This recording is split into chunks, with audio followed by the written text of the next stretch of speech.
My name is Baljeet. Welcome to my channel where you do as I say and not as I do. In this video, I'm going to be reviewing my garage flooring. It's been about over a year since I have had this garage flooring. It has seen rain, it has seen shine, it has seen skid steers, cars, tires, motorcycles, you name it, and this floor has seen it. Dogs, kids, whatever. I have put this floor through a lot over the year, and I'm gonna show you how this floor has held up. So if you're ready for this, let's get to it.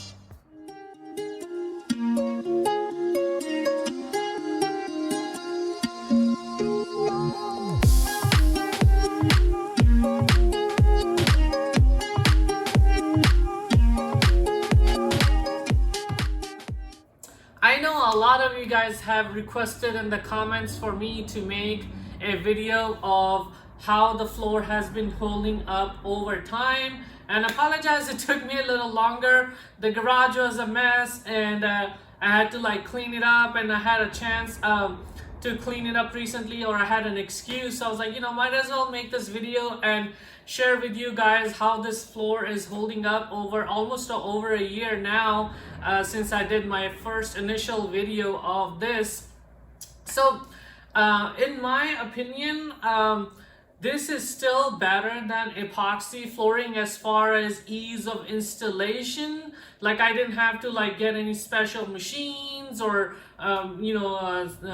do any deep cleaning of the concrete. I just swept it, used my leaf blower, and I swept it, and I think I even just like washed it, let it dry, just like, didn't do a lot of like acid or anything, just power wash it, let it dry, and then I just started putting these tiles down, and then that's it. Because whatever is underneath the tile doesn't matter, because it's gonna stay on top of it. It's kind of like carpet or vinyl flooring that you put, like, so underneath, as long as it's not like, there's no big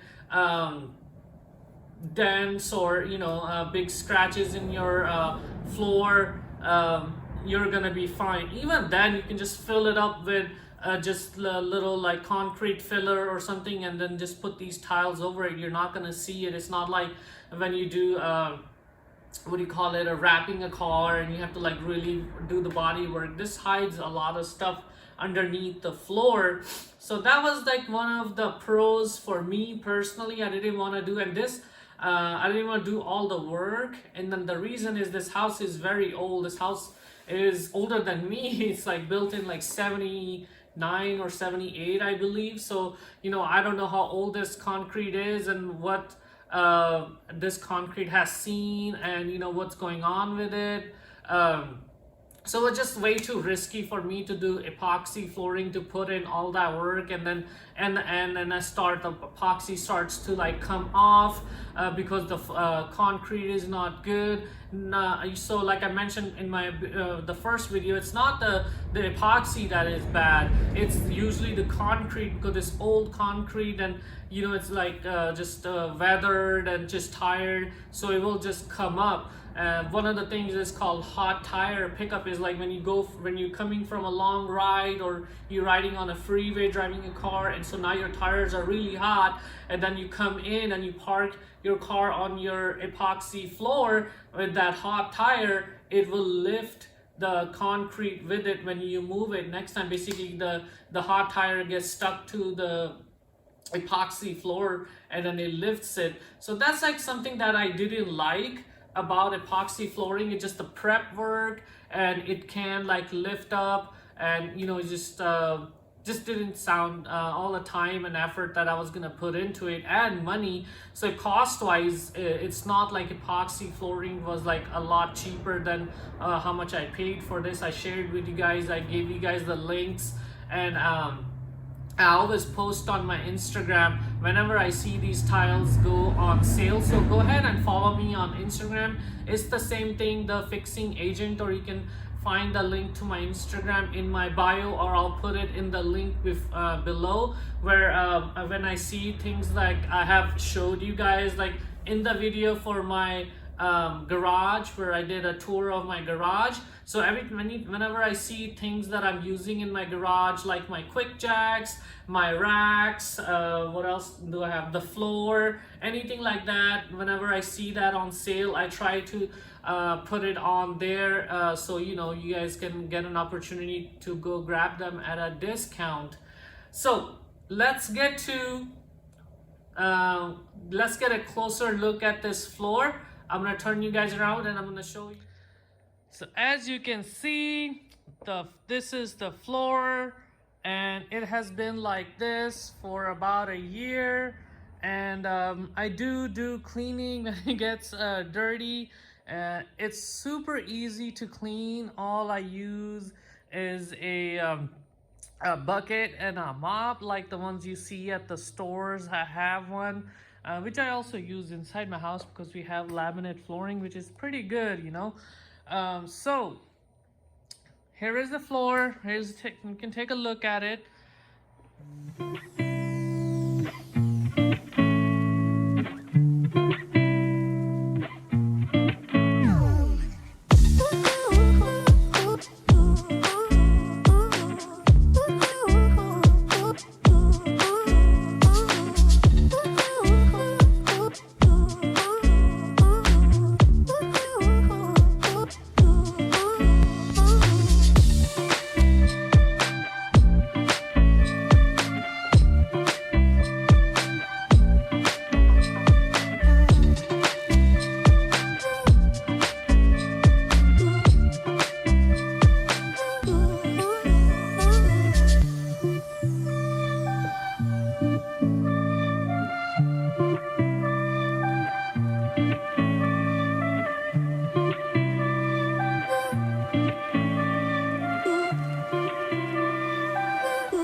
All right, so the first thing is there's this strip. It's like the edging basically of this floor. Was not included in the boxes. So you can, I believe you can purchase it from Costco, but I bought this from Amazon, and I can put the link in the description below for put a link in the description below for these the edging for the flooring. It was simple, and it was like it had the same notches in it, and it clicked in. So one thing that happens with this floor, I would say it's a con, and I have a fix for it, and I'll share you guys. So whenever like this, if it's like it doesn't happen when the weather is cold, but when it's like hot, and then because this is the end, and then here is the garage door, so it get a lot of heat right there. So on a hot day, you'll see like a bulge right there or wherever, because you know it's really hard to get these super tight, because there is a space at the end. There's like a couple of inches on that side, and then there are couple of inches on that side that I had left. So you know the floor does move. I'm not saying it's gonna like moves like an earthquake or anything. It moves a little bit, like you know like 1/8 of an inch or something like that, and then it does make a noise when you walk on it, but it doesn't bother me. But those are some of the cons. I did talk to you guys about that. So back to this issue that I'm having of the bulging right there, which happens with the weather and the flooring contracting and expanding. So what I'm gonna do is I'm gonna lift this end off one day, and I'm gonna just put like construction adhesive, like you know it comes in a caulking tube, and you just use a caulking gun, like things that you use to let me show you guys. I have it. So this is what I'm talking about. Liquid Nail is one of the companies, but not necessarily, but just, you know, it says projects, and it's like it's a glue, bonds to most materials. You can buy one for concrete, they make it, but I think this is a generic one, and it worked. I used it on something inside the house for my inside flooring. There were some pieces coming off on the edges, and I used it, and it held up. I cleaned it, left it, put some weight on it so it, like, you know, stays down there, and after 24 hours it's holding pretty strong. I would say better than those the nails they put in there. Anyways, so yeah, that's my plan, is to lift this whole edge probably like an inch or two over here, and then put that glue down, and then put the floor back down so it will glue to the concrete and not lift up anymore right here. So that's one of the cons. Another thing is, so I have my motorcycle here again. If not again, but I don't think you guys seen that I got into motorcycle. This is not my first motorcycle.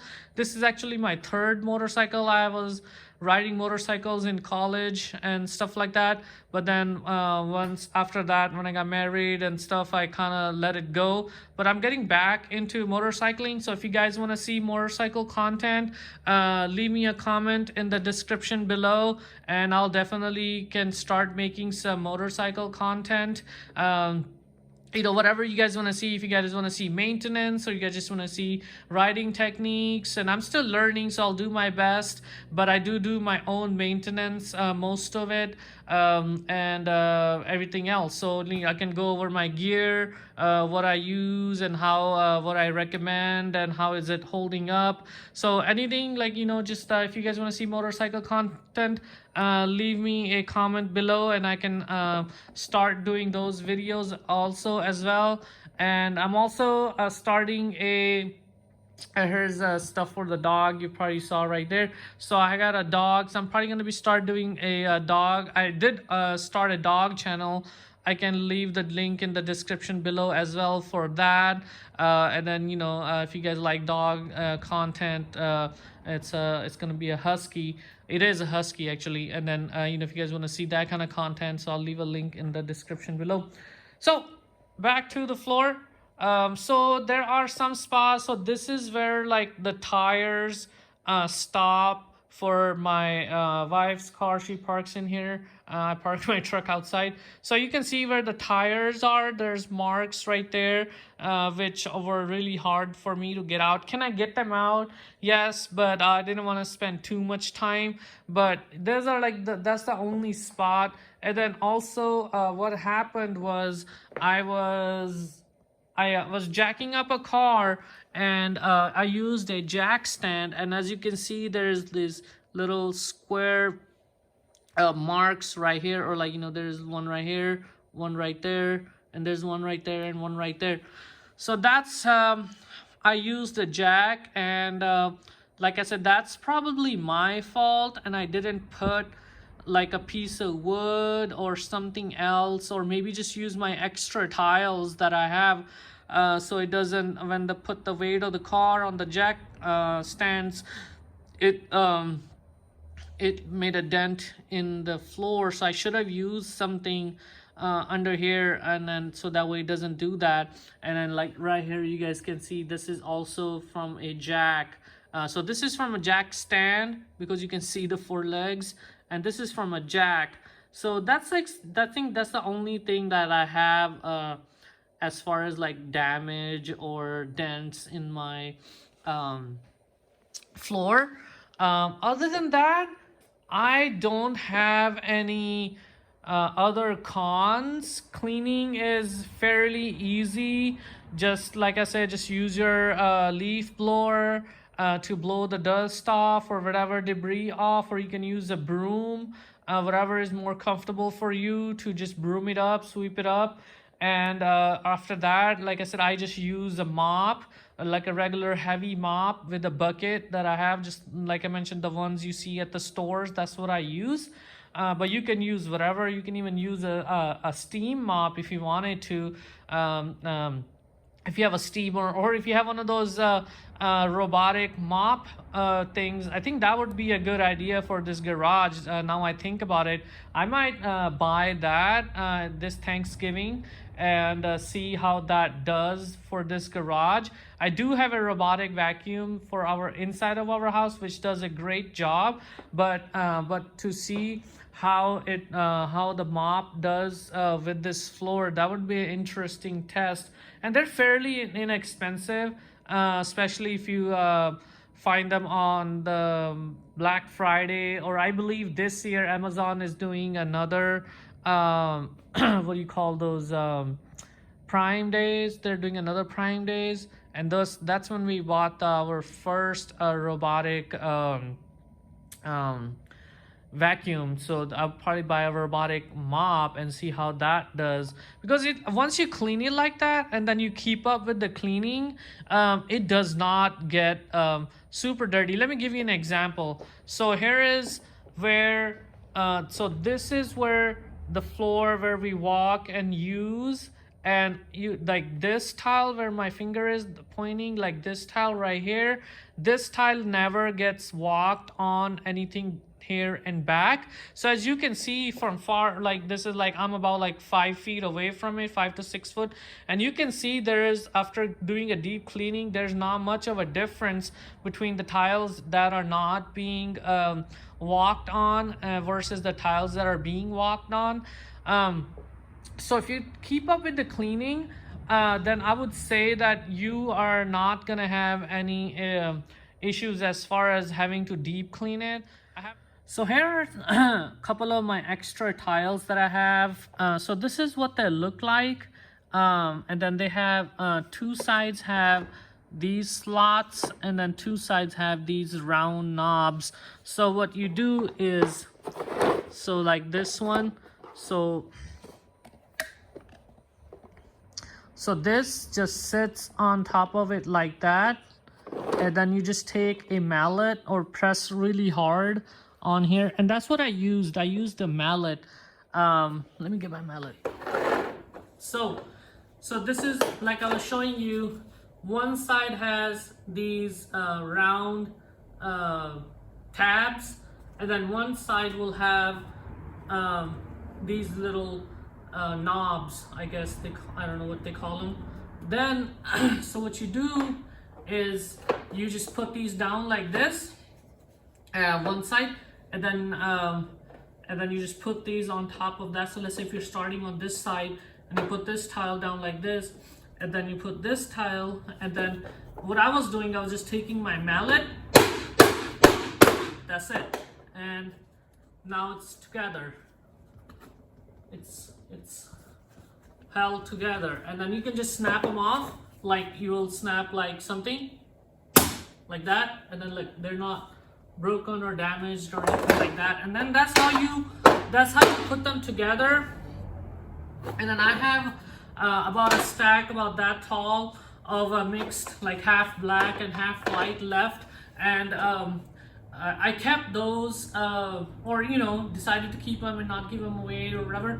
Is if I had any damaged tiles, then I can replace them. I have been thinking about how I would do if I have to replace something in the middle. Probably cut it out with a multi-tool, and then just put the tile in and maybe glue it down or whatever, because to snap it out could be difficult. But I might do some little bit more research, or when I get to it, maybe I'll make a video about that, how to do that, because I was thinking about that, like, yeah, you can replace it, but how would you replace it when, let's say if you have to replace this tile, like, how would I get these off or whatever? So maybe it's easier than I'm making it harder, or seem harder, maybe it's much easier than that. So with that, so I started here at this end, which is the entrance to the garage from the outside, and I worked myself back, and what happened with that is I wanted to have like a cleaner look on this side. I didn't want to have like half tiles on this side, because that would not look good in my opinion. So what I did, that's why I started on this side rather than starting on that side. So when I started from back here, from the door going toward the back wall, so some of the things I had to make modifications are like these corners right here. I had to like cut the tiles and make sure. So when you're cutting the tiles, you want to make sure. Let me grab a tile. So when you're cutting the tiles to make them fit, you want to be very careful on what side to cut. So for instance, if the round tabs are on this side, so you don't want to cut on, you want to make sure that so like the tile is this side is on here, so then can snap in. I hope you understand. So basically, like, you know, you want this side to butt in like that. You know, if like these tabs are like this, then you would have the other tile like that. So you want to be mindful of things like that, but you will have plenty of extra tiles if you mess up, and hopefully you'll learn after you make one or two mistakes to which way to cut the tiles and things like that. So that was one thing you just want to be mindful of when you're cutting these tiles, to make sure you cut them in a way that they can snap in and over here. Other than that, installation was super easy, super fun. Even my daughter joined in, and I was putting the tiles and she was using the mallet and snapping them in for me, which was a lot of fun. So it can be something that you can do with your kid or something, so it's not super, like, you're not dealing with a bunch of chemicals or something dangerous where, like, you know. So that's another, I would say it's a benefit or a pro of this floor. Other than that, there's not much I can share with you guys. Like I said, the floor is holding up pretty good. I am very happy with the floor, and I would, going back, I would still choose this. The only difference is I might choose the self-draining floor. So like, these are just solid panels. They also make panels that are like, have like basically it's like a mesh or like a grill type, you know, floor panels, or what are these, modular tiles like this, like how this, the back side has, let me closer, see how like this has like a design. Imagine just like it's like empty space in the middle. The little triangles have like nothing in them, so they make those as well, where dirt and if you spill water, just goes through it rather than sit on top and stain it like oil or whatever. So if I had to like change something, that's the only thing I would change, is I would go with the self-draining tiles rather than the solid tiles. Also, I wouldn't go with white. I mean, I really wanted white, and just wanting like a clean look to my garage and like a high-end type of look to it, and I thought white would do that, and which it does. And I get compliments every single time, like if there's like a Amazon driver delivering something, and if I'm working on something in my garage, or even like my postman have commented on it, or if I'm if my neighbors walk by, there hasn't been anybody that has seen the floor and has not complimented that they love this floor. So I get compliments all the time about this floor, and I'm very happy with the choice. Other than that, I can't think of anything else, but I think I explained a lot and I showed you guys a lot. If there is anything specific that you guys want to see about it, leave a comment below and I can definitely address those issues, or maybe make a short video just on the items that I did not cover in this video, and I can go ahead and make another short video when I get a chance. Otherwise, I hope you guys enjoyed this video, and you guys make it a fantastic day.